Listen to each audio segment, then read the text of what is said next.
Today is Tuesday, October 15th, 2019. Coming up on Roland Martin Unfiltered, murder charges for the cop who killed a black woman in Fort Worth. The former cop will give you the details on that case, which has stirred up lots of interest, not only in Fort Worth, but all across the country. The Lieutenant Governor of Virginia, Justin Fairfax, is joining us to talk about his battle against sex charges. He says it's time for him to be vindicated. We will go over that with him. Also, folks, on today's show, the Chicago former cop who murdered Rekia Boyd, he now wants his entire criminal record erased. We'll explain what Dante Servit is trying to do. Also, the owner of the Word Network, Kevin Adell, he is responding to calls for a boycott over a text battle he had with a pastor who used to be on his network. Also, Black and Latino folks make up 86% of juveniles charged as adults over the past 10 years. We'll break it down for you. And Donald Trump, well, you know, he did something stupid today. But the person who really did something stupid was Rudy Giuliani, who's ignoring a subpoena. I'm sorry, aren't you the former U.S. attorney for the Southern District of New York? So now subpoenas are optional? It's time to snap the cuffs and do a perp walk for Giuliani. It's time to bring the funk on Roland Martin Unfiltered. Let's go. Whatever the miss, he's on it. Whatever it is, he's got the scoop, the fact, the find. And when it breaks, he's right on time and it's rolling. Best believe he's knowing. Putting it down from sports to news to politics. With entertainment just for kicks, he's rolling. It's on go, roll, y'all. It's Roland Martin, yeah. Rolling with Roland now. He's funk, he's fresh, he's real, the best, you know he's Roland Martin now.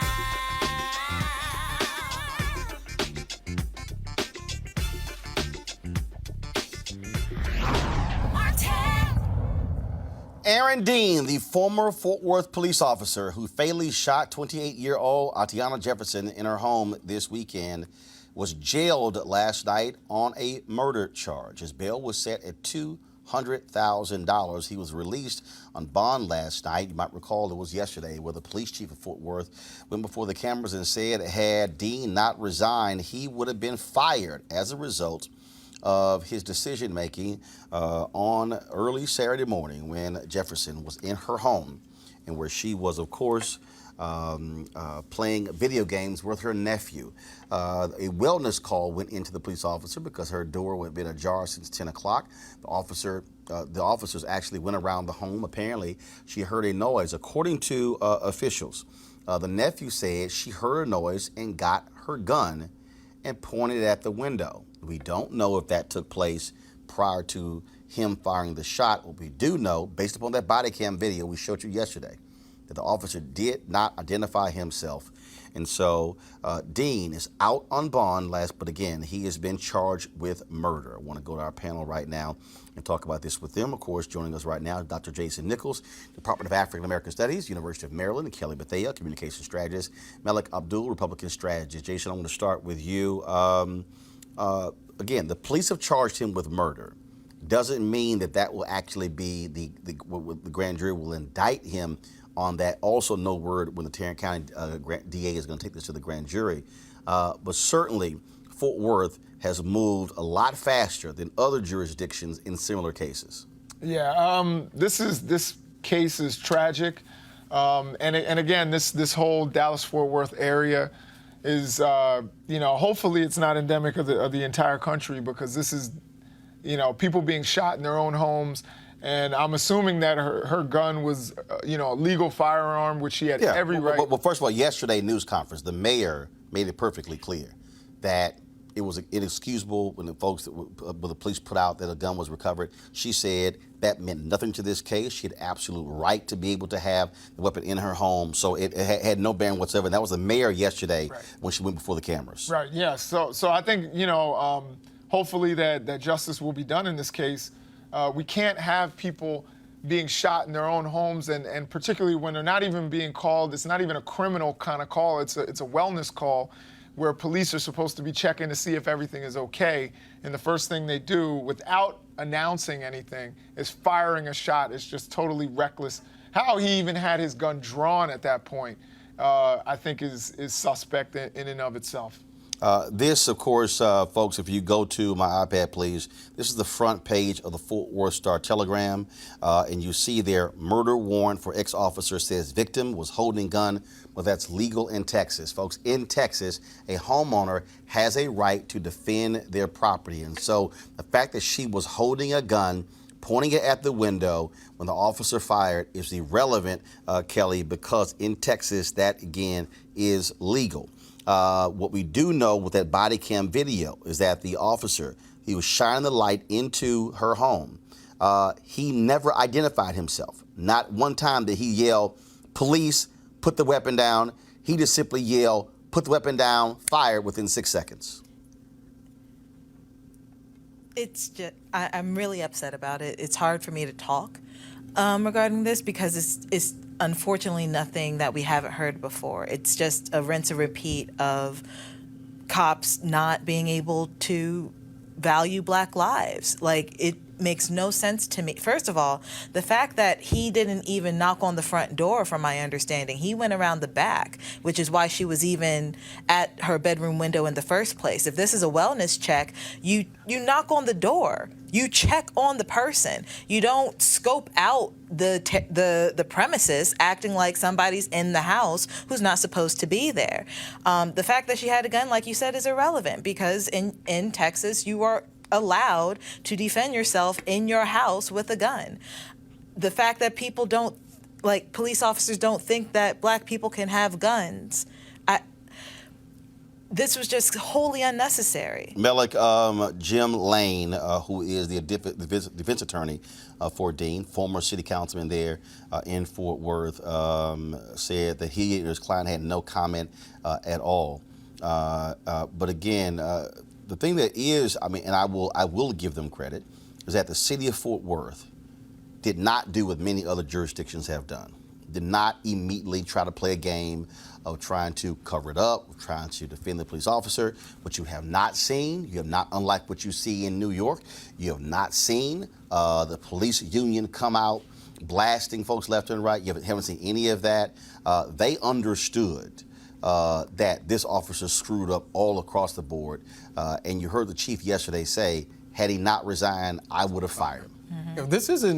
This is a much more clear-cut case than anything that we've seen before, and we have the body cam evidence to actually prove that. When I first saw it yesterday and I was watching him, and I don't know what the protocol is, but when I was watching him go through the back gate of the home, looking around the side of the home, you know, I didn't know if that's something that's standard practice when you don't even announce yourself at the door. Like, you go to the back of the house forget the front door, you just decide to go to the back of the house. But I do believe that this was a much more clear-cut case and easier to grasp than probably any other case that I've seen, because we're watching him. And when I saw it initially, it reminded me of the speed in which she was killed reminded me of Tamir Rice. Mm-hmm. When the officers arrived at the scene, and probably by the time I finished this sentence, he was already dead. Mm-hmm. And so this is another example of that. And I think that the Fort Worth area, you know, they did do a great job. Like you said, the chief did say, you know, if he did not turn him, you know, resign, he was going to fire him. So that lets you know early on that they saw something here that is, well, I won't say it's unlike anything for them, but it's pretty clear that they saw something wrong if they went this far. Also, was interesting here, according to the Associated Press, Dean issued a one-sentence resignation letter. It said, quote, you can go to my iPad, please. Effective immediately, I am tendering my resignation from the Fort Worth Police Department. This is a story in the Fort Worth Star-Telegram. But the letter was not released by the Fort Worth Police Union. The letter was released by the State Police Union, the Combined Law Enforcement Association of Texas, also known as CLEAT. And according to this Star-Telegram story, the group's executive director, Charlie Wilkinson, said an attorney will be provided for Dean with financial support from the union. Now, I don't know if that's standard. Right. That may be standard. No. Normally when you have these cases, the local union, the local police department union That's typically who you see responding. We've seen that in Baltimore. We've seen it in New York and other places. The fact that the Fort Worth Police Union did not respond to any of this, but the state union did. I still think is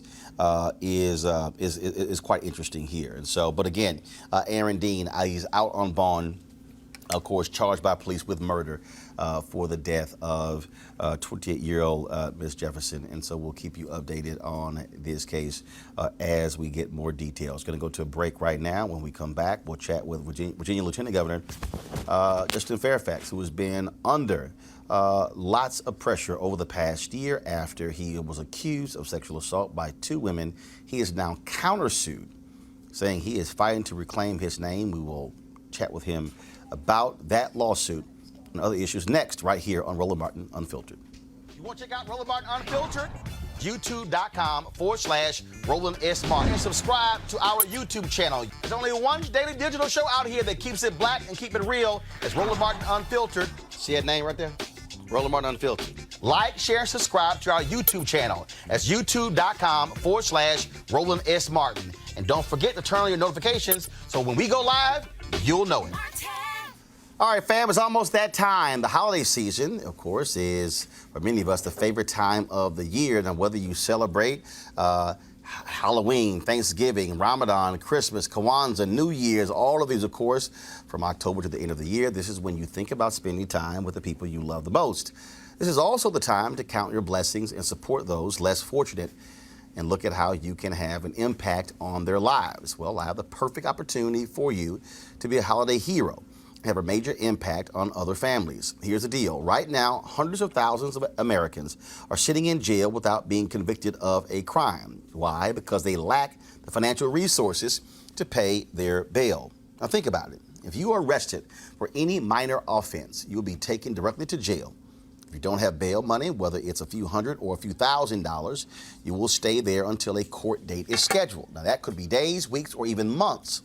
America's bail system is broken and has created a 2-tier system of justice, one for the rich and one for the poor. Folks, freedom should be free. That's why the Ebony Foundation is partnering with the Bail Project and is sponsoring the Home by the Holiday campaign. With your help, our goal is to bail out 1,000 people by New Year's Day. Now, how's that for a holiday gift? A donation from you can change someone's life tomorrow, and here's why it is critical. People of color represent upwards of 90% of the jail population across the country. It ranges from 50 to 90% depending upon where you are. Of course, then when they stayed in jail, 90% of people with misdemeanors ended up pleading guilty. However, when bail was paid, 50% of the cases were dismissed and less than 2% received the jail sentence. Sometimes justice needs just us to join the fight. Folks, you can be a holiday hero by donating $25, $50 or more to help the Ebony Foundation bring our brothers and sisters home for the holidays. To donate, go to homebytheholiday.com. That's HOMEBYTHEHOLIDAY.com. And of course, the Ebony Foundation is tied to Ebony Magazine. And so we certainly appreciate the work that they're doing to assist those who are most in need. Folks, many folks last year were stunned when allegations of sexual assault were levied against the Lieutenant Governor of Virginia, Lt Fairfax. First by Vanessa Tyson, claiming it took place. She was forced to perform oral sex at the Democratic National Convention 2004. Then another woman who said that she was sexually assaulted by Fairfax when they attended Duke University. There were numerous interviews that were done. Fairfax denied those allegations. The women wanted to have wanted to go before the Virginia Assembly, but they also said they were going to talk to investigators in Massachusetts, North Carolina. District attorneys in Massachusetts and North Carolina both said that if a complaint was filed, they would actually investigate. To this date, no complaint has been filed by either woman or their attorneys. Well, a couple of weeks ago, Lt Fairfax filed a $400 million lawsuit against CBS for advancing the narrative, interviewing Vanessa Tyson. He says it's time to clear his name, and he joins us right now on Roland Martin Unfiltered for, obviously, for the purpose of full disclosure. I'm a member of Alpha Phi Alpha along with Justin, and also Beta Nu, chapter of Sigma Pi Phi of the Relay, and so that's important to state that. So, Lieutenant Governor, glad to have you here. Thank you, Roland. Thanks a Happy to bunch. be back with you. Appreciate it very much. So you first and foremost, you filed this lawsuit. Yes. Two women made these allegations. Right. You have said point blank, this did not happen. Right. They have been arguing that there should be a full investigation through the Virginia Assembly. Why did you file a lawsuit against CBS? Yeah, well, we did file this lawsuit in federal district court in the Eastern District of Virginia against CBS because, they put these stories on the air, broadcast what were fabricated claims to millions of people across the country without doing their homework and with a reckless disregard for the truth. We were supplying them with information and questions to ask to test the veracity of the stories, and they really did not do what they needed to do to show, which is what we know today, is that these stories are fabricated and also politically motivated. And so, it was obvious to so many people in Virginia and around the country exactly what this was all about. It only occurred right around the time when it appeared that Governor Northam might step down and that I might ascend to the governorship of Virginia. It was at that precise moment that these false allegations were made because people were desperate to try to stop me from becoming governor of Virginia. And we have proof positive of that. We found text messages between the aide to the Richmond mayor, LeVar Stoney, the wife of one of his former top aides, where she says to Dr. Tyson that weekend, looks like Governor Northam's going to be forced to resign tomorrow. We need to get your story out today to the press. And so it was obvious that the people were doing exactly what we suspected from day one, which were engaging in a smear campaign. Because, again, there are some folks who are connected and powerful who are desperate to try to stop me from becoming governor of Virginia, and they've now been exposed for what they are. When you talk about the folks targeting, again, so CBS did an interview with Vanessa Tyson. Yes, and with Meredith Watson. Meredith Watson. Yes, both. And both of the attorneys said that they were going to talk to the DAs there. You have called for the district attorneys to actually launch an investigation. Absolutely. Are you surprised that no complaints have actually been filed for the DA in Massachusetts, in Boston, and the one in North Carolina to actually pursue this? Because the statute of limitations has not run out. Not in North Carolina. We believe it has in Massachusetts, but we were calling 6 months before the statute of limitations ran out for an investigation. And yes, whether I was surprised that there's been no complaint filed, I'm actually not that surprised because these are fabricated claims.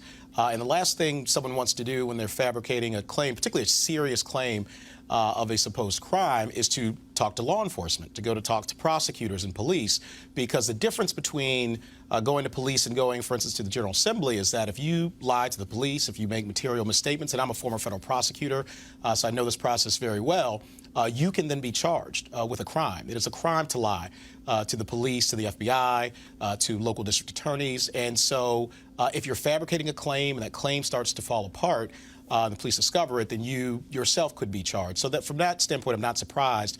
I know that Dr. Tyson's lawyers did say that they were going to meet with the DA in Boston back in February. Here we are in October, and that apparently still has never happened. And so we've shown so many fabrications and falsehoods and things about these allegations that completely were revealed to be untrue. It never happened, what they're alleging. Any crime, any inappropriate conduct never occurred. And we know, again, because of the timing, because of the means that were used, that this was all a smear campaign. And that was the whole point of it.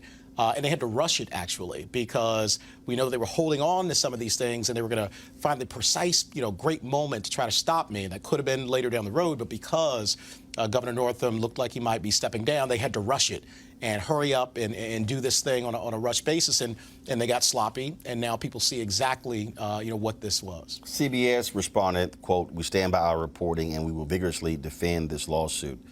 And what has been interesting, again, with the whole back and forth here, you've had her folks speak out. They were critical of the filing of this lawsuit, but there hasn't been much since. Mm-hmm. What do you attest that to? Well, you're right, and that's interesting. We actually filed our initial complaint back in September. We filed an amended complaint on October the 3rd, and interestingly, Roland, neither CBS nor either of the attorneys for either of the accusers responded at all to that amended complaint. It's because it's a very powerful document, and I would encourage people to go read it. It's about 57 pages. Where can they read it? They can either go to a website called PACER, which is the federal court system, and they can find the complaint that way. It's also in a number of news stories online. And it really lays out very powerfully the facts, the case as to why these allegations, again, are completely fabricated. But then beyond that, how they were politically motivated. And we put actual screenshots of these text messages that are going back and forth. We put information about what CBS, what information they had, what information we were supplying them, questions that they didn't ask, and things that would have really shown that these stories were false, and yet they recklessly put them on the air, and millions of people saw them, and it does enormous damage to have these false stories. And so you notice that none of the statements said we stand by the truth of the stories. Right? It said we stand by our reporting, but we're talking about whether these stories are true or not. And we know that they're not true. We know that they were aired to millions of people recklessly, with a reckless disregard for the truth, and they were defamatory. And that's why we filed the lawsuit that we filed. People should be held accountable. We really have to get out of this mode where people can say things without any evidence, without any proof, with obvious political motivations to try to do damage, and then simply walk away. According to your complaint, you said that on Sunday, February 3rd, 2019, Scharf, which is Adria Scharf, sent an urgent message to Tyson alerting her that Northam may be forced to resign tomorrow. Northam's resignation would immediately have elevated, obviously, you to the governorship. Right. And Scharf pushed Tyson, said, quote, that Thad and I think your story should get to the local press today rather than later. Dr. Thad Williamson works at the University of Richmond, professor there, but is a former aide to Mayor Stoney. So first and foremost, Scharf denied that she had any involvement in any of this until these text messages came out. How did you get this text message? Yeah, well, that's something that'll come out in court in terms of how we got them, but we got them, completely properly, and so we got the text messages and we added those to the complaint because they show it's really the smoking gun in that case that this was completely a conspiracy that's politically motivated to try to stop me from becoming governor of Virginia. I mean, they say it themselves in black and white. So LeVar Stoney, who's the mayor of Richmond, right? Have y'all been longtime political rivals? What does he have? What you're alleging? I mean, trying to stop you. What does he have against you? He calls it false. Right. Well, again, he, I think, considers me a rival. I've never considered him a rival, but he has announced publicly, and it's a well-known fact that he wanted to run for lieutenant governor in 2017, and yet I ran and we won. He also has told people that he wants to run for governor or lieutenant governor in 2021. And so, obviously, if I'm governor and if I had served out the 3 years of Governor Northam's term and then run for another 4 years, that would have been 7 years as governor. And so, obviously, with his former aide's wife and them all conspiring, they wanted to stop that by any means necessary. So they were incredibly desperate to try to find some way to stop me from being elevated to the governorship back in February. And this was the means that they chose. And so what you're hearing now are a whole bunch of denials about, well, I didn't know this, or I wasn't aware of that. And it's so obvious to anybody who's been paying any attention what this was. And it's also obvious that, again, that these stories are false and fabricated. And so you had a number of people rush to judgment, came out, called for my resignation. You had people all over, the state, at least political insiders. The people have always been on our side. And including the former governor, Terry McAuliffe. That's right. In fact, Governor McAuliffe was, to my knowledge, the first major political figure in Virginia to call for my immediate resignation. Were you close to ever resigning? Never, because these things are false. And again, that's what we have to do. First of all, we have to speak up, have courage, and tell the truth. And I knew the entire time that I was telling the truth. And in fact, we've done everything that we can to show, again, these allegations are false and that I was telling the truth the entire time. I passed 2 lie detector tests. We reached out to the DAs. How many people do you know accused of a crime actually contact the DAs themselves and say, please investigate this and I'll talk to you. I'll waive my Fifth Amendment right and I'll come in and I'll talk to you. And then when they wouldn't move, and we ended up filing a lawsuit, which now there is evidence being put forward through that lawsuit to show that these allegations were completely false. For instance, with Meredith Watson, her attorney Nancy Erica Smith, is no longer even publicly vouching for the truth of the story. Ever since July 9th, when we had our attorney Barry Pollock reach out to the Durham DA and give them exculpatory information, they've completely changed their tune. And now they don't want to talk about it anymore. Well, they don't want to talk about it because it's revealed to be false. And again, they're claiming, in Tyson's case, she's claiming you forced her to have oral sex. You say it was consensual. Meredith Watson, her case, she says that she was raped. You say the two of you were engaged in consensual sex. That's correct. And again, there's other exculpatory information that we've already put out in the public record that's been out in the public record for some time. Ms. Watson also accused a Duke basketball player of rape, the year before. And again, to our knowledge, there's no evidence to corroborate that. And so as people have seen the facts, they've seen this play out, they now see very clearly what this was all about and what it continues to be all about. There are people, again, who remain desperate to try to stop me from being governor of Virginia. But again, the people have been on our side. I've traveled all around the Commonwealth of Virginia. I can't go anywhere without people coming up to us saying, we know these are false. We know, why they did this. We know who's behind this. And we really want you to make sure not only that you stay in this office, but you continue to serve the Commonwealth well into the future, and we got your back. We said a Washington Post poll come out, and we're plus 14 favorability rating. And that's even after all these lies have been told for, 7, 8 straight months, and yet the people still believe in us and people still are on our side. When this first came out, there were individuals, there were people who immediately said, he's got to go, he's got to quit. Then I remember Eva Jones-DeWeaver, one of the folks on our show, one of our panelists, and others, they were sort of leery about this as well. There were some who said that even that this was an attack on a black elected official, even though you had 2 black women. Mm-hmm. Then you had people who were saying, look, you should believe the women as well. And this has been a strange story because you had the blackface scandal with the governor, Ralph Northam. Right. Then who claims that he did not know that how photos got on his page, has never said that was actually him. Right. But then you had the Attorney General, who's actually the next person behind you, who had a blackface scandal, who also announced 3 years earlier that he was running for governor as well. Right. That's right. And as you mentioned, the timing made it so obvious to people what this was. This was a political attack. It's the weaponization of false allegations, and people. It's really sad and shameful and cynical because this is a real issue. I have survivors of sexual assault in my own family, and I've always stood up for people who have been harmed. I was a federal prosecutor. I have a young son and a young daughter, and so this is a very serious issue. But for people to stoop to the weaponization of a false allegation just solely to achieve a political goal, and then have their plans be exposed.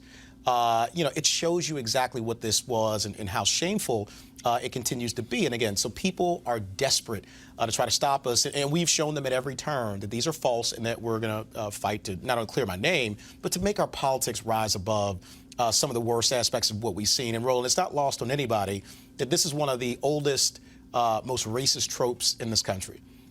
When all else fails, when you can't attack someone on their education or on their dedication to the community, on their public service, you accuse an African-American man of a horrific sexual crime but without any evidence. Right, but you've been accused by 2 black women. No, understood, but whose stories have fallen apart. And I think that's what makes this also doubly cynical. Because remember, there are other people involved in this. When they showed up with these allegations, again, one of which the Washington Post investigated for months last year and decided not to publish the story because it was uncorroborated. How many people have been, how many elected officials have been smeared with an uncorroborated allegation of this nature, and then immediately asked to resign. People looked at 2 pieces of paper, 2 press releases, and called for your resignation. Now, meanwhile, those same people are radio silent now that the information, the evidence has come out that these were false allegations. So, again, Meredith Watson's attorney, if you call her today and ask her to publicly vouch for the truthfulness of the story, she has ceased to do that post-July. She now makes these bland statements about looking forward to everybody testifying in court. Well, they weren't looking forward to that because they didn't want to go to court. Republicans have also seemed to back off of holding impeachment hearings. Yeah, and that was all a political circus from day one. And they are, again, cynically using, this issue and these false allegations, hopefully in their hopes for their own political benefit, but it's failing too. They're doing terribly in the polls. And every time they talk about this and they do a head fake on wanting to hold, these hearings, what they're reminding people is that they don't really have a plan. They don't have a record of accomplishment. And I say, they have a broken record, and they also sound like one because they keep talking about these things even as they are shown to be false and debunked. And so, we, again, have not only gotten through this, as I've said, we've been attacked many times, as you know, in the past, many times by people in our own party. But the people have always stuck with us. I've been very fortunate to have the support of the people. I've never gotten less than 48% of the statewide vote in any election we've ever run. We were elected to lieutenant governor with the most votes in the history of the Commonwealth of Virginia, 1.36 million votes. And so we continue to get this opposition, but we also continue to rise. We're elevated every single time they come after us and attack us, particularly in a case like this where it is so obvious what this has been all about. Making these false, cynical, shameful allegations, not wanting to prove it, and then as the information comes out showing that they're false, wanting to then not talk about it. Now it's radio silent. For 7 months, it was every single day. Wanted to talk about it and accuse me of things, and then when the evidence comes out, radio silence. Will you file a defamation suit against Meredith Watson, against Vanessa Tyson? We've not taken any litigation off the table and certainly are observing, everything that's going on. And we made it clear, I said from the start that I was going to clear my name, that these allegations were false, that I was not going to resign because there's no reason to resign over these false allegations, but also that we're going to hold people accountable.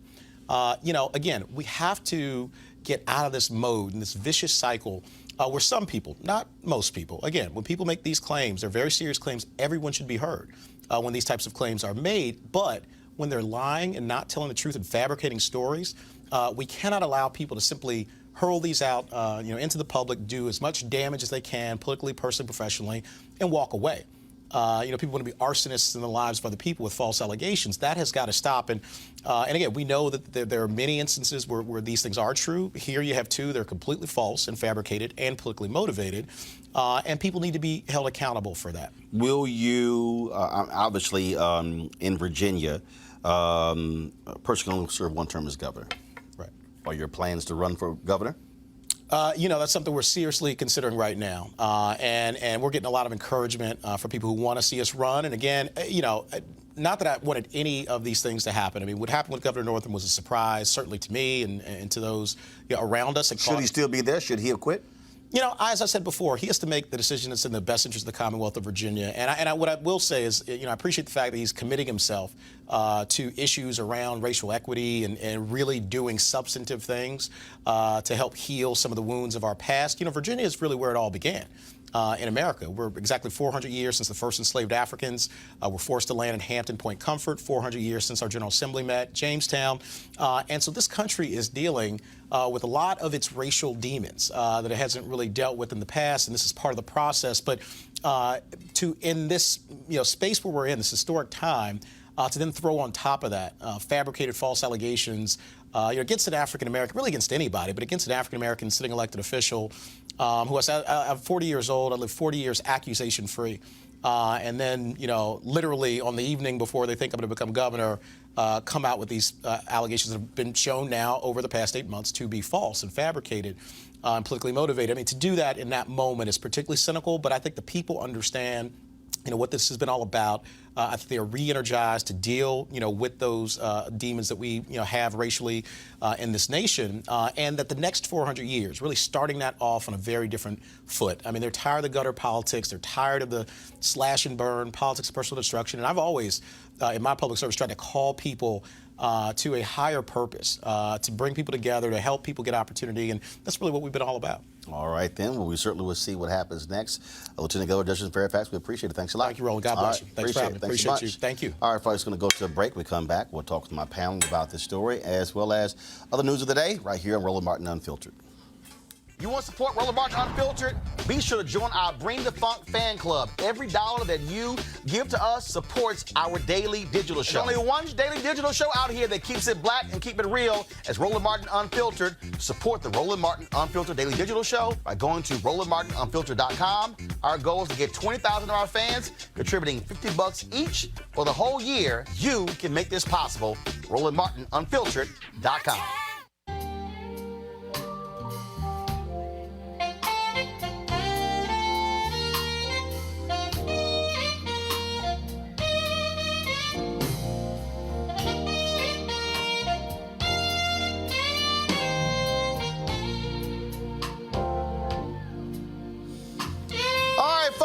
Luxe Jazz Experience taking place in Cabo, November 7th through the 11th. Of course, if you want to attend, go to lifeluxejazz.com, LIFELUXEJAZZ.com. But if you cannot be in Cabo for those 4 days, 14 different amazing artists, then of course you could live stream it. Get your live stream pass at gfntv.com.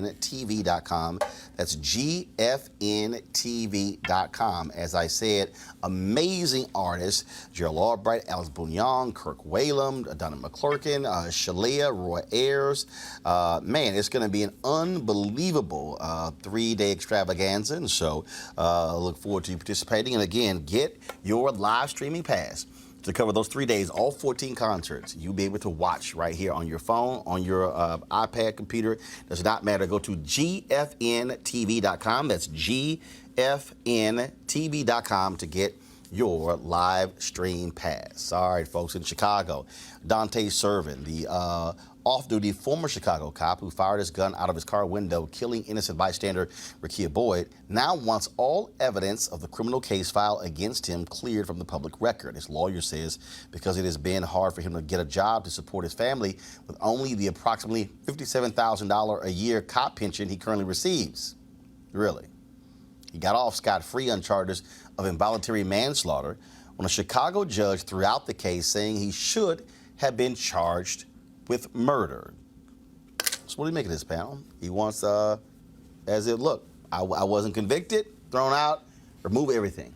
Well, I'm sure a lot of people who are in prison, black, white, Hispanic, or whatever, would, well, and actually not in prison, let me take that back. I'm sure a lot of people who were charged with a crime or whatever would like their sentences or convictions to be, you know, expunged, overturned, or whatever the proper words are, but tough luck. Well, he's saying that I was never tried, was never convicted, so therefore, why should this still be out there in the criminal justice system? Kelly? Okay. I mean, he has a point, but at the same time, he did shoot somebody. That person did die, and there's a whole family out there missing their loved one because of the actions that he took. Whether he was tried and convicted or not, you know, it kind of doesn't matter at this point. He has every right to try and pursue an expungement, but at the same time, just from an ethical standpoint, he's a cop. This was another unwarranted killing, and people are still seeking justice on behalf of this victim. And just because he wasn't, you know, he's not in prison right now doesn't mean that there aren't remedies for that family to pursue. Well, Jason, the big reason why Kim Foxx is the district attorney is because Anita Alvarez was the previous DA. Her office got nailed because of this. But when you take this case and the Laquan McDonald case, right. That's why Anita Alvarez was bounced in the Democratic primary by Kim Foxx. Yeah, I mean, Anita Alvarez was horrible, and one of the things that we need to talk about across the nation, and it really upsets me when people say they don't vote. I think voting is so important, particularly when we're looking at the fact that DAs are elected positions, and we need to cast our votes for people who are going to hold people like Dante Servin accountable. My question is, I guess, a legal one, and I'm not a lawyer, but I'm wondering if he was never tried, can he be charged and tried for this crime? Or under, the judge said it should have been murder. Can he be tried for? Which that's not double jeopardy if he was never tried, right? Correct. I'm still trying to understand why what the whole deal would have basically walked free. Well, it's Yeah, up to the DA to press charges again. And I'll say So this. it's not necessarily a double jeopardy issue, it's a DA issue. And you know, I'll say this. You know, the death of Rekia Boyd, you know, there were some really bad ones. I know, you know, Malik, you said that this Tamir. with Tamir and with Jefferson were the worst. I mean, I would say there have been a lot of bad ones, including Walter Scott, where we saw a man get shot in the back. But I would also say that this one hit me And particularly hard. actually, let me help you on that. So the problem is the judge he didn't just throw it out. He acquitted Oh, well then, That's a yeah, different- of that's involuntary different. manslaughter. So the judge, he was, the judge acquitted him, Wow. which obviously prompted more public protest. And it was only 3 days. And this actually took place before there was a hearing to determine whether he should be fired. He spent 21 years at the police department. The judge acquitted him. So I then, mean, yeah. you know, then I understand, but different. Yeah. him, you know, this case in particular hit me hard. Which I'm still confused by because if you don't, so it's involuntary manslaughter, but then the judge says it should have been murder, so therefore I'm going to quit. I'm not quite understanding that one, but go ahead. I'm sorry. No, That was just a poor judgment call. I just didn't understand in terms that of I think know. when you undercharge, you know, and based on what the evidence is, that I think is a mistake of the prosecuting attorneys there. But yeah, And the but- DA's office is opposing this effort, citing public policy grounds. Yeah, and let's also remember. And let me read the quote. The quote is, "The nature and facts of the crime are such that the public, employers, and law enforcement should have access to his record." Go ahead. Yeah, I mean, Rekia Boyd, one of the things that, you know, really hit me hard about this case is that she was shot in the back of the head. The coward didn't even have the guts to look her in the eye. He So let shot me- her in the back of the head. Read this story. This is a woman. From the Chicago Tribune. You can go to my iPad. Servant was off duty and in plain clothes when he said he politely asked a group to hold the noise down as he drove by Douglas Park near his West Side home one late night in March 2012. As one man, Antonio Cross, angrily approached his car, servant said he believed he saw Cross pull a gun from his waistband. Servant said he yelled that he was a police officer, drew his Glock 9mm, and opened fire over his shoulder from inside his Mercedes as he continued to drive. Cross was wounded in the hand, but Boyd, who was laughing with her friends while standing about 30 feet behind Cross, was shot once in the back of the head. She died the next day. Cross told authorities he had a cell phone in his hand and as he yelled and gestured at servant to leave, thinking he was there to buy drugs. No gun was recovered at the scene other than the one fired by servant. So you're driving by a group It's of a people. drive-by shooting. You're driving Literally a by a drive-by group of shooting. people Drive-by shooting. and telling them to keep the noise down. Well, first of all, people are Right. gonna be like, well, who in the hell are you? Precisely. Like, what, I would've cursed them out. What are you two? Like, where are you coming from with this? Who are you? And Right. then anybody, and I'm just imagining me, you know, someone saying, you know, you're walking up to a car and then someone says, I'm a police officer. I'm not just gonna believe that you're a police officer in a simply because. Mercedes driving away. And let me read this here. This is trip. So the judge, in acquitting him, said that prosecutors failed to prove the off-duty officer acted recklessly. Well, what's reckless? What, If any charges were brought, the judge said, they should have been for first-degree murder because servant contended that he intentionally shot at Cross to protect himself. From from what? what? Because servant claimed A cell That he phone. saw a gun. he saw a gun, but no gun was ever recovered. Yeah, the gun And was the- I believed that I saw a gun. So the real issue is Who's this judge? who the hell is this judge Dennis Porter? Right. Yeah, who is this judge?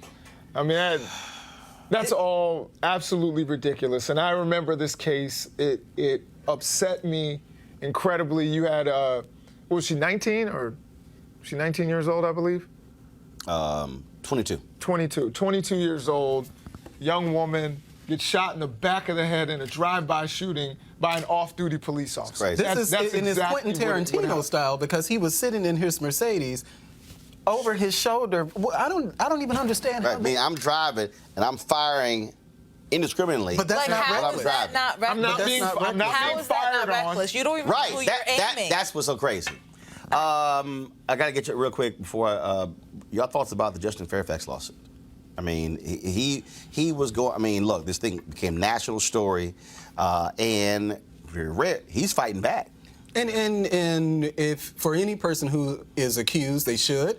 I've said this before. I think this is not very different from the Kavanaugh case, where you had someone make accusations. No one was able to corroborate the accusations, but we assumed that Christine Blasey Ford was being truthful. We gave her the benefit of the doubt. What I don't like about his interview is that he talked about this racist trope of black men being sexually assaulting women or something like that. Well, these are two black women. Trope. But these are two black women who made the accusation against him. But it's not. And just because the racist trope exists, and again, I think that accusers should be heard, not necessarily believed. But to say that, well, because I'm a black man, well, there are a lot of black men who not just kill, not just abuse black women, they kill them. So to act as if there's no substance to the notion that a black man can be guilty of a crime like this, I just reject it. I don't think that's what he was saying at all. At least that's well, not he said that they were making this an issue because it fed into this racist narrative, this trope about black men. Well, two black women accused you. I don't think it has anything to do with the I think he was victim saying it per was se. Politically motivated. Oh, I'm sure. And the political motivation was fueled by the racist trope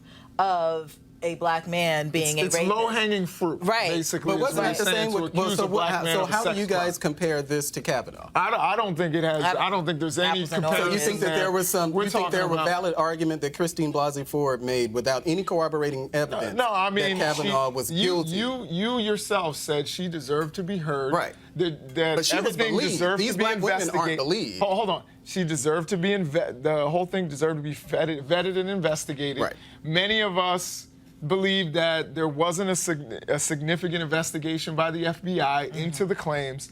That's my only thing. If you couldn't find something from 34 years ago, and I also think that this is different when you're talking about, what Justin Fairfax is saying. He was saying, look, I want to be held to this standard.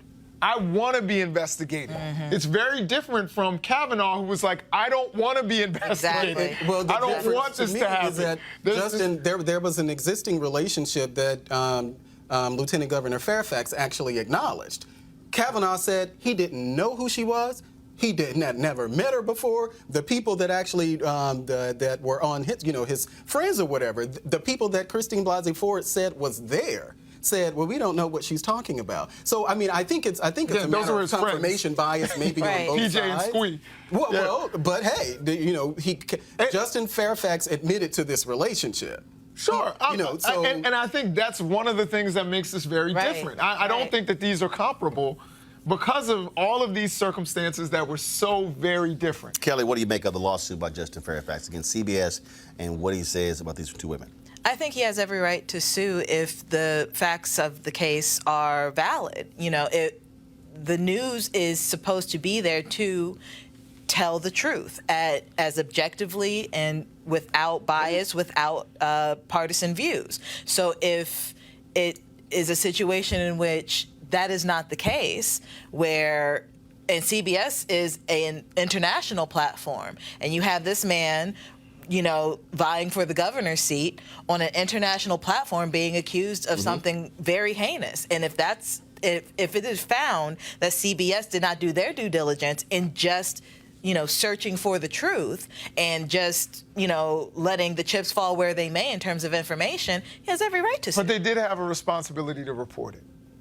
When a claim they had like a responsibility to report it, but did they do it responsibly? Well, first of all, in his lawsuit, he's saying that there could have other things they could have checked that would have cast doubt on the story and then running with it. Like that's what I'm saying. Like if there's no objectivity there, like they have every right to report it. All of that. I don't disagree with that. But if there are other things coming up in that investigation that they're not you can't broadcasting or just burying it or like putting it in a crawl somewhere so that it's not like Kavanaugh. whatever. I don't. Again, I'm not comparing this to Kavanaugh. all right, folks. Why do we keep coming on with Kavanaugh? Easy. Kavanaugh was there for a job. All right, interview. because first of all, I'm not talking Kevin, I'm discussing Justin Fairfax. I'm going to my next story. It's an update on the story we discussed yesterday, dealing with the Word Network. TV and radio station owner Kevin Adell admitted to sending a racially charged meme to Bishop George Bloomer, who we had on the show yesterday. However, Adell denies creating the meme and says he sent it to Bloomer to make him aware of it. Now, Bloomer was one of the pastors depicted in the meme, which shows Adell draped in a white fur coat and a fur hat, an image reminiscent of 1970s pimp caricatures with 4 black pastors from the Word Network and a Lamborghini behind him. Now, here are some of the text messages sent to Bloomer in response to the meme. In them, you can see that Bloomer tried to get him to get rid of the meme, but it looks like Adell thought it was pretty funny. And so you see where it says, "You look like a midget," a tattoo from Fantasy Island. "I didn't know they made tuxedos that small, LOL. Bloomer says, "That's not funny at all." Adell responds, LOL. Then, of course, you have where Bloomer says, "That's not funny. That has a racist connotation to it. That pimp thing, get rid of that as quickly as you possibly can. It's not funny. It's the equivalent to a black face being put on a white man. I'm telling you, it's not funny." And then he responds, "Tattoo, what did Benny say?" Now, I put in a call, and then, of course, you see right there, okay, got it, tattoo. And so he continued to make fun of Bloomer, it says not funny. Bloomer also is, I won't say he's a short man, but he's probably around 5'7", 5'8", something along those lines. And then, of course, you see, I told you I don't like that tattoo business. I told you that it was highly offensive. I told you I would see that as being racist. I told you I do not play games with my name or my character, and what you think is funny is not. I'm going to ask you for the last time, stop playing with me like that. I do not like it. Great on the prayer shawls. See she's earned her picture on the Hall of Fame. Hall of Fame is at the Word Network. He goes, okay, got it. And then got it. So sensitive, WTF. That's what Kevin Adell, that was the text messages that Bloomer sent us. Conversation back and forth with Kevin Adell. We have put in numerous phone calls to Kevin Adell. We've texted his cell phone, called his number. He has not returned our phone calls.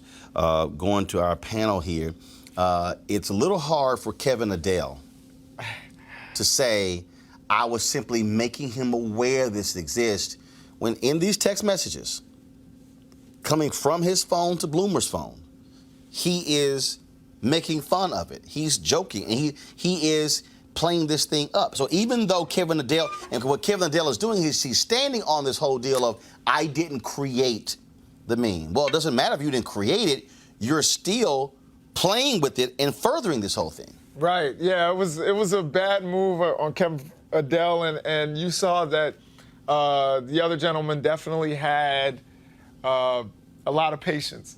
Because I probably would have been like, look, I'm gonna F you up. Like if you don't stop this. We are talking about pastors here, so Yeah. maybe. No. He had a lot of patience to write to text all George that. Bloomer's the pastor. Adell is not a pastor. No, Okay. that's what I'm Yeah, saying I'm in saying, the response. Yeah, Bloomer. No, I'm saying Bloomer's a pastor. Adell isn't. Right. Right, yeah. So I'm saying Bloomer had a lot of patience to sit there and write all that, and look, I think this is racist. Like, I probably would have been a lot shorter. So the question, Kelly, is very simple. The Word Network is a black targeted network. What would you say if those pastors stay with the Word Network? And the way it works is the Word Network doesn't pay them. They pay the Word Network. You're in essence buying time on the network to air your sermons or your church services. Do you believe these black pastors should stand with Bloomer and pull their shows from the Word Network? That's tricky because the Word Network is an international platform for a lot of cable packages. That is the only Christian television station. No. For a lot of cable, like basic cable packages. No. You're gonna have TBN on more base. First of all, TBN is the largest. So you got you've got TBN, you got Daystar. That's true. And you got The Word. That is And you got several others. Those really are the top three. Right. The top three. Now, The Word, in terms of that targets African Americans. That's what I'm saying. Yeah, that. Now, you have another black-owned Christian television network called Impact TV, which is also based in Detroit. I think they're in 40 or 45 million homes. The Word is in 80 million plus 80 to 90 million homes. So even still, even with those stats, the Word Network still has a far larger outreach than Impact. So it's tricky because if your goal is to evangelize and this is the best platform in which you can do that, or at least the pastor feels as such, I mean, I don't know. Would I still do it? Yeah, but No. Melik, you're giving your money to a guy who thought it was funny, a meme depicting him as the pimp and black pastors as his hoes. Well, I didn't. First of all, to me, this is a crazy, silly story. When I first saw it yesterday, I didn't see pimp and hoes. What did you see? Well, I saw a pimp with these white pastors behind him. No, I mean, black, sorry, no, with black these black pastors. pastors in these white suits behind him. So who they represent? As part of the gang. I didn't actually see them as hoes. Pull the image up. You do. You mean you do? No, I didn't see them as hoes. Pull the image up. So you just saw them as partners? Well, I saw them as part of this. If someone had tweeted that or shared it on, y'all have the image, please, on any Facebook or whatever, and it was a black person that actually sent that, we probably would have thought it was. No, stop. First of all, we don't. I didn't see them as Wait. hoes. Well, look, we don't know if a black person said it. We don't know. We don't know who made it. Right. But But I didn't see racism when I saw that. I didn't see racism. Okay, but fine. But Jason, if this black pastor says to him, how is that hoes? okay, because you have the white pimp who's larger than everyone else, Right. and then they're behind him. Right. Jason, you have this pastor who says to Adell, hey, this is how this can be seen or perceived. Don't send us around. Yeah. His response is not, hey, George, I appreciate that. Right. Thanks a bunch. Right. No, he starts making fun of him. He doubles down. Calling him tattoo. Right. I know that made suits that small. I mean, he's joking. doubles down. The guy clearly says, Right. this is not funny to me. Right. Adele pretty much like, I don't give a damn. It's funny to me. Right, exactly. There was no regard, and honestly, I'm one of those people that I think I agree with you, and that is that I'm not going to give you my money. You know, I'll stream, I will do something else, we'll figure something else out, but I'm not going to give my money to a business where the business owner does not respect me. Right. And so, you know, you had a situation, I remember there was a rapper who was discriminated against, I believe in Barney's, so he went and bought out the store. And I'm like, that's a terrible response. You take your money and you take it somewhere else. But you don't sit there and spend money with, and I'm sure that the Word is going to have 10 other preachers that are willing to come in and fill that Right. spot. Yeah. But still, they don't need to have your money. They don't need to have your congregation's money in order to publicize what you're doing. And on the question of the boycott, no, I don't think that other pastors do. I mean, and that's obviously it's up, it's up to their discretion. I don't think that there should be a wide boycott of the Word Network because of this ignorance. I don't from see the why there pastor. shouldn't be one. What I'm saying is, because I'm looking at the comments now on YouTube, and it's like, they're accusing me of like supporting racism by saying, Well, they do that all the time. They You do, can't- Why you reading but I want to clarify. Did you see yesterday's comments? No, but I just want to clarify. I don't think that they should give their money. I'm saying that it's a tricky situation on behalf of the pastor in making that decision, because it is a large network. It's kind of like when people were saying boycott Walmart. But here's the deal, though. Okay, so then what? All right, that's cool for Kevin Adell to sit here and No, jump on I'm the not guy. saying it's cool. So here's the piece, though. So then what's the repercussion? Just, hey, dude, sorry. Adele, here's the other piece. Adele has not offered an apology. No. he's offering explanation. We're watching the text messages. His response is, Dude, what the F? yo, hey, why y'all tripping? But I think this is an opportunity. If now, what I would like to see happen, so those pastors, then those black pastors should put the fire under Adell to make him actually address it. I kind of agree with what Killer that's Mike what said. the petition is for. The Change.org petition is for. Well, I think it seems, I think what Roland was asking, they were boycotting the show. But I actually take what, I consider what Killer Mike said down at the Revolt Summit down in Atlanta when we're talking about boycotting. And I think he mentioned that, everybody was saying when the incident happened at the Waffle House, everyone was saying, well, let's boycott the entire Waffle House organization or what have you. And so I agree that there are steps that you can take. And even what he said at that point, boycott that one. Right. Boycott that one. But I do think that but hold up. See, this is where Killer Mike is wrong on that one. He's not wrong. You just disagree with him. No, he was wrong. Well, you just disagree. No. Let me say it again. He was wrong. There were multiple Waffle Houses. That wasn't one. It wasn't. No. It wasn't like that was this one Waffle House. There were multiple incidents that happened at Waffle Houses that spoke to a culture. And again, but here's the other piece. Why when we say boycott, okay? First of all, boycott is something that is totally different than simply, I'm not going to be spending my money. Right. Okay, that's first and foremost, okay? This is an actual organized plan, whatever you want to call this whole deal. The issue for me here is that first, the man tells you, man, this is not funny. Right. It's a racial issue. Here you are, white guy. It's not funny. But you keep joking with me. Right. You don't care. You keep playing with me. Okay, you keep doing that. Then what you then do is you come out and you say, hey, I was just trying to make him aware of this, which is nonsense. You have also, and then he doesn't apologize. That's one. Doesn't apologize. Now, so the Detroit chapter of the National Association of Black Journalists, and they sent on a tweet, which they have now deleted. I was about to pull it up.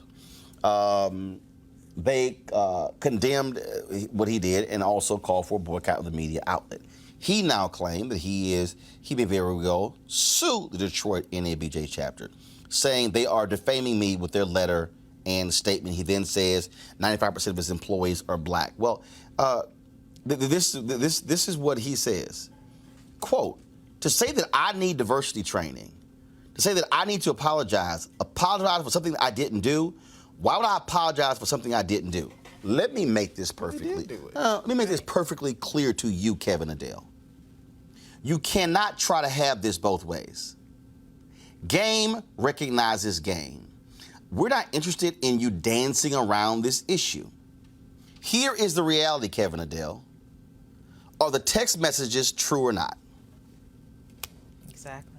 See, you keep saying, quote, I didn't do this. I didn't create it. It doesn't matter. It doesn't matter if you didn't create it. The fact that you sent it, man tells you, man, look, this is not funny. He tells you it has a racial connotation. You still ignore him. Pull the text messages back up. You blow that off.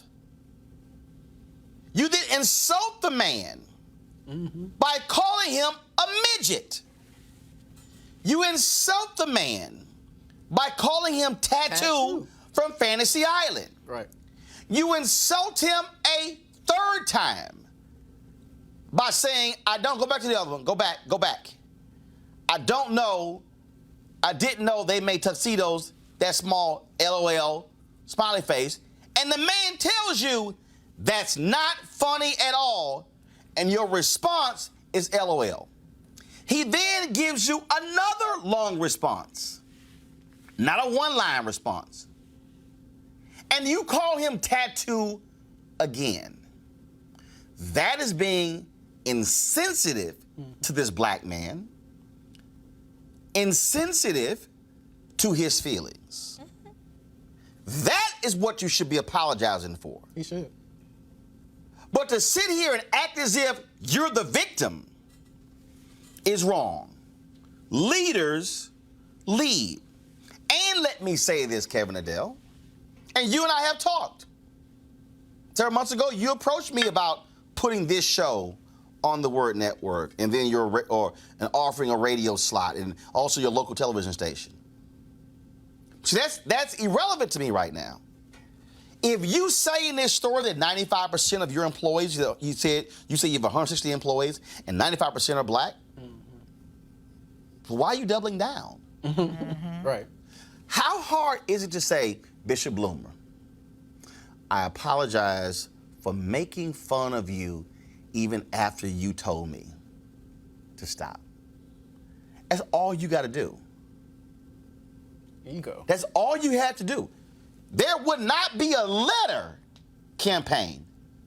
There would not be a change.org petition. There would not have been an NABJ statement, Detroit NABJ statement. None of these things would have happened if all you said is, Bishop Bloomer, you know what, you're right. I apologize for making fun of you as a result of this meme. But just saying, I didn't do anything, I didn't create it, why should I apologize? That, Kevin Adell, that's arrogance. That is arrogance. And it's arrogance whether you're white or if you're black or Latino or Asian or Native American or male or female or gay or straight, it doesn't matter. It's arrogance. And if you're running a Christian network, That part. Lead by example. you're running repeat this, Kevin Adell. You are running a Christian network. And what is one of the most important tenets of Christianity? Forgiveness, brotherly love. Why don't you practice it? Because what it looks like right now is, I'm not saying a damn thing, y'all just keep paying me. And I dare say, Kevin Adell, if you don't apologize to George Bloomer, I got no problem if these pastors pull their shows from your network and stop sending in checks. Because what that would say is that an arrogant CEO of a Christian network doesn't care about the feelings of this pastor, somebody who was a prominent figure on his network. That's what you should do. That's what leaders do. Gonna go to a quick break. We're gonna come back. We'll talk the issue of juvenile justice and what we can do to end what's happening with juveniles in this country. Back on Roland Martin Unfiltered. You want to check out Roland Martin Unfiltered? YouTube.com/Roland S. Martin. And subscribe to our YouTube channel. There's only one daily digital show out here that keeps it black and keep it real. It's Roland Martin Unfiltered. See that name right there? Roland Martin Unfiltered. Like, share, and subscribe to our YouTube channel. That's YouTube.com/Roland S. Martin. And don't forget to turn on your notifications so when we go live, you'll know it. In a crackdown driven by fear, California has sent thousands of teenagers to adult courts and prisons for crimes they committed as juveniles. Laws have since softened, but the fallout remains. Black and Latino people represent 70% of prison inmates in California, but they make up 86% of juveniles charged as adults over the past 10 years. Michael Mendoza, who was sent to state prison when he was 17 for a gang murder, spent nearly 2 decades behind bars before being granted parole in 2014. He earned a bachelor's degree and is national director for #Cut50, a group working to reduce the prison population. He joins us right now. Michael, obviously we saw a Supreme Court decision when it came to decisions involving juveniles that sort of changed what was happening across this country. But are states moving fast enough, or are they still operating and treating juveniles as adults? Hi, Roland. Thank you so much for having me on the show. Unfortunately, no. States are not moving fast enough. However, in California, I think we are on the right path, where many laws have changed to provide a lot of youth the opportunities they need, not for rehabilitation, but for hope. Many of the youth, especially in California, who have been tried as adults and is sentenced to extremely long sentences basically receive a message from society saying that we have no hope in you, right? And so in California, we have made quite some headway. However, in the rest of the country, we'd still like to see more progress in how the criminal justice system treats our youth. It is also important to have, frankly, district attorneys who understand this, who are compassionate, as opposed to the law and order folks who are just like lock them up, throw the key away. It's very, very critical when we look at who we vote for and who we put into these seats for prosecutors, because they're the ones who are really creating this narrative that we saw in the mid-90s, right? Where we have kids being called super predators, mostly black and brown youth. Now we see that that's actually wasn't the case, and research shows that.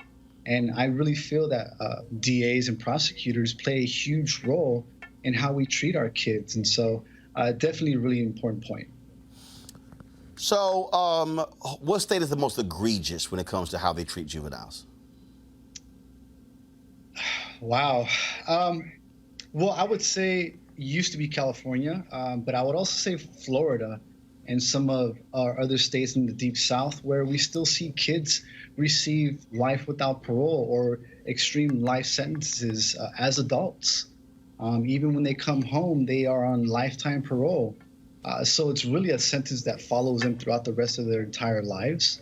And most of our southern states in the country still have these really inhumane laws that treat our youth in a really terrible way. Well, certainly this is a huge issue, and it's one that we believe needs to be addressed. If folks want more information to assist Cut 50, how do they get in contact with you guys? Cut50.org. You can just look to cut50.org, follow us, see the work that we're doing, and get involved. All right, Michael Mendoza, we appreciate it. Keep fighting a good fight. Thank you. All right, folks. Empowered, thank you very much. All right.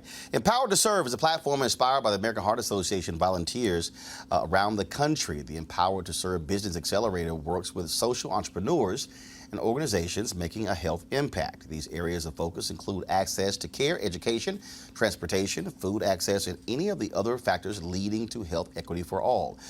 This Thursday, we're going to actually be broadcasting our show from the Smithsonian Museum, African American History and Culture, where I'll be emceeing the event as part of the Business Accelerator for AHA. But joining us right now is Krista Chambers-Price, CEO of EntreSlam, an organization that trains accelerator participants. First and foremost, Krista, how you doing? I'm great. How are you doing, Roland? I'm doing good. And so how important are programs like this? Because look, people, when you look at entrepreneurs out there, folks say, look, I want help, I need help. How does this Business Accelerator help? Well, it helps because it's really tied to helping entrepreneurs understand, how do they not just take these great ideas that are that they have in the back of their head, that's already active, and showing how the power of what they're doing works. And so this particular accelerator, Roland, what we do is it's not just about putting ideas on stage and having it judged and winning some grant money. There really is a partnership within the communities in which they're having the impact, so that they can show specifically how are they going to make a big difference. And so with the American Heart Association and what they are doing in these communities is different, Roland, and it's pretty remarkable what they're pulling out of these entrepreneurs and putting them in front of opportunity and grant dollars to make it happen. And so, obviously, what is the training program like? So somebody goes through this, what does it entail? 8 weeks of taking them through what their idea is and really pulling it apart in layers that covers everything from having them look at the customer themselves and go through the customer psychology and behavioral studies of what motivates the audience themselves. A lot of entrepreneurs, they know what they do, and they may know who it applies to, but understanding what makes people say yes to it, that's what we really pull apart with each of these ideas. Then they go through a process of really tearing apart the design of their brand and the product and testing it from end I think you froze there. All right, hopefully we'll get Krista back. Let me know if she unfreezes. Again, she was freezing there, and that's Krista Chambers Price, CEO of Entree Slam. Krista, you back? All right, there we go. We got you. So you were talking about tearing apart their program and then testing it. Yeah, testing it and rebuilding it so it speaks directly to what the customers want and what they're expecting to see in terms of impact. Then we help them understand why they're in it and why they're the ones to lead it. Because it's not just about having a great idea and having a great product. You really do have to have the grit to see it through to the end. And so we take them through that process. And really, all of this pulls together into a beautiful narrative and a story that goes beyond the pitch. This is not a pitch competition. This is a business storytelling experience where pitching focuses on what you do and business storytelling focuses on who you are. And at the end of the day, investors are not just betting on the horse, they're betting on that driver too. And that's also something else that we uncover and work on in these 8 weeks together. Last question for you. What type of person who needs to understand that they need to go through this kind of program? Because a lot of people just say, look, I don't need any of this training. I'm good. I can run my own business. Well, that may be absolutely true. There are those individuals who feel like, when I have this on wrap. But, this is a very competitive market, or many competitive markets that are out here right now. And you got to be on your A game. That A game is shifting. All right, then. Well, Krista Chambers Price, we appreciate it. Thank you so very much. All right, folks, last story here. Today, Rudy Giuliani has said, the hell with Congress. I'm not, of course, complying with your subpoena. This is fake. It's no good. And so I don't care. I dare say, Melik, tell the U.S. Marshals, go pick his ass up and put him in handcuffs. Well, sure. When did the subpoena become optional? Yeah, sure. I mean, if they want to exercise that right, then let them do that. No, but I'm asking. But I'm saying, should Rudy Giuliani, an attorney, former U.S. attorney for the Southern District of New York, should he just say, I'm not going to comply with a subpoena? I think anyone who has been subpoenaed should actually respond to the subpoena. But we know how it is in politics. So the fact that he's not going to appear just does not surprise me, and I don't think that this is where we are in our politics. I mean, the whole thing, of course, where people are arguing is that this is a political move anyway, so it doesn't surprise me that Rudy Giuliani is saying, nope, I'm not going to appear. Kelly, I don't think this is where we are in our politics. I think this is where we are in the extreme arrogance of the Trump administration. I think this is where we are with Giuliani. And if you really just take a look at the history of his behavior, even before Trump, he's always been arrogant. He's always been very pompous and, quite frankly, rude. Like Melik said, this does not surprise me, although him saying that it's fake or that he doesn't have to comply with the subpoena is just idiotic at best. It's just who says that, but somebody who is arrogant. Jason, Democrats, I fundamentally believe you have to make an example out of somebody. I believe that in the case, if Rudy Giuliani is going to say, the hell with the House, I am going to ignore a subpoena, I think you do exactly what you do when someone ignores a subpoena. And that is, you haul their asses into court, or you bring them to front, you send the marshals. If I got subpoenaed by a district attorney, or if I got subpoenaed by a U.S. attorney, and I not just ignored it, but publicly said, y'all can go to hell, I guarantee you, my black ass ain't walking around free. No, I'm pretty sure of that too, and I would advise you as your colleague and friend that if you get subpoenaed, your black ass better go. But I guess when you white, that's how that rolls. Right. You just ignore subpoenas. Well, I think a lot of them feel like they're insulated by the president. This is why they're not complying with subpoenas, and they're not giving over documents, and they just are saying, the hell with it. We want to try this whole thing in the court of public opinion, and we're not going to supply Congress with anything. And you know, this is really troubling, and I think this is where we are in our politics, unfortunately. I don't know. I can't imagine any president of the United States and their associates, particularly Rudy Giuliani. And Rudy Giuliani, before he became mayor, you know, when he was going after the mafia, was a good attorney. Yeah. Like he did some good things. Now, when he became mayor, it was different. That's when he went downhill. But I love it how some people have to be reminded of their feelings on some other issues. This is from the Hill. This is Lindsey Graham, Senator Lindsey Graham, South Carolina, being questioned by journalists on this very issue. Tell us about what your view is at this point of Democrats' impeachment probe. 20 years ago, you said that not complying with the subpoena was an impeachable offense. Nothing's changed. Do you still think that the president's... Oh, no, hell no. Run that shit back. Run that back.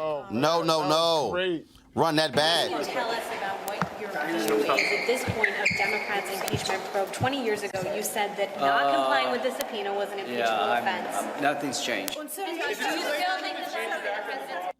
Okay, I want you to run that back, pull the audio, keep the camera on me. This is Lindsey Graham. Audio. At this point of Democrats' No. impeachment probe, 20 years ago, you said that not complying with Shit. the subpoena... Shit, I got somewhere to go. Yeah, nothing changed. I gotta go. Well, the fact that he said nothing's changed is telling. First of all, he wasn't talking about that. Trust me. That was a straight up. Why y'all gotta bring up something I said 20 years ago? Of course it was. Why y'all? Trying to get out of the conversation altogether, but the fact that he said nothing's changed, I mean, that's on record. That is something that. Matt, what's it with your boy with? Matter of fact, maybe you didn't see that. Run that again. Can you tell us about what your view is at this point of Democrats' impeachment probe? 20 years ago, you said that not complying with the subpoena was an impeachable offense. Nothing's changed. Do you still think that the president's... Okay, let me explain something, y'all. When you start, let me just give y'all what I know about body language. When you are talking to somebody and you're looking them in the eye, and then they ask you something and you start lying, you go, y'all.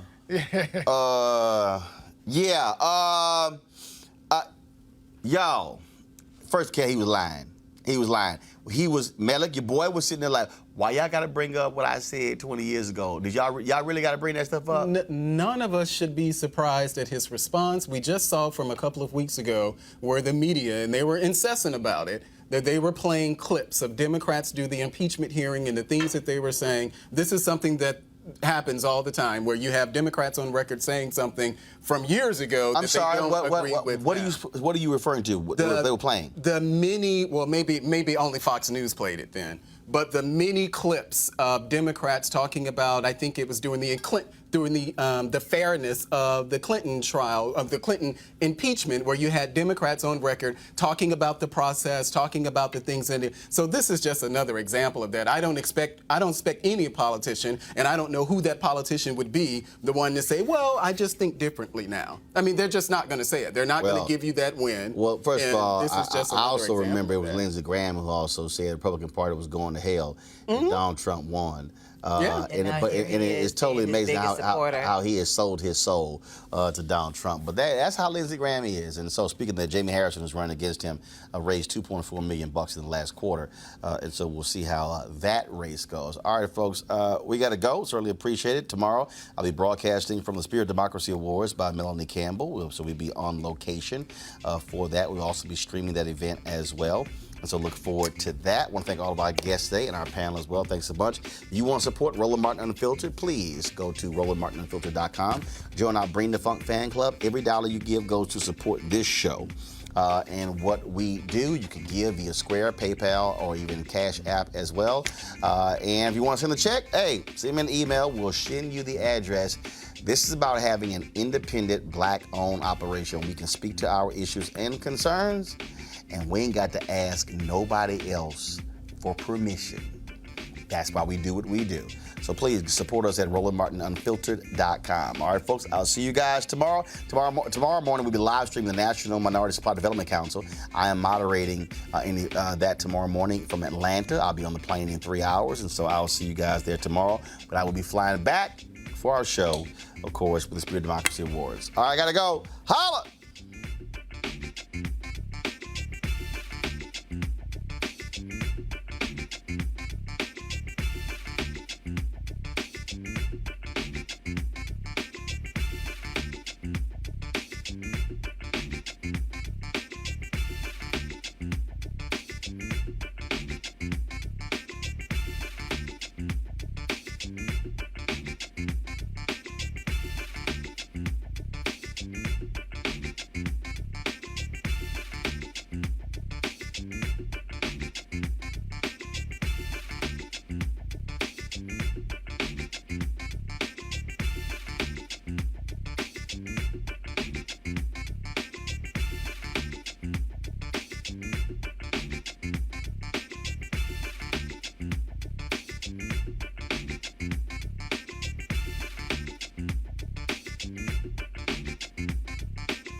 You want to check out Roland Martin Unfiltered? YouTube.com/Roland S. Martin. And subscribe to our YouTube channel. There's only one daily digital show out here that keeps it black and keep it real. It's Roland Martin Unfiltered. See that name right there? Roland Martin Unfiltered. Like, share, and subscribe to our YouTube channel. That's YouTube.com/Roland S. Martin. And don't forget to turn on your notifications so when we go live, you'll know it. Hey everybody, this is your man Fred Hammond, and you're watching Roland Martin, my man, Unfiltered. Hi, this is Essence Atkins, and you're watching Roland Martin Unfiltered. Hey yo, Peace World, what's going on? It's the Love King of R&B, Raheem Devon, and you're watching Roland Martin Unfiltered. Hi, my name is Brescia Webb, and you're watching Roland Martin Unfiltered. Ow. Well, I like a nice filter usually, but we can be unfiltered. What's going on? This is Tobias Trevelyan. And if you're ready, you are listening to and you are watching Roland Martin Unfiltered. What's up? I'm Lance Gross, and you're watching Roland Martin Unfiltered. Hi, this is Cheryl Lee Ralph, and you are watching Roland Martin Unfiltered. I mean, could it be any other way? Really? It's Roland Martin.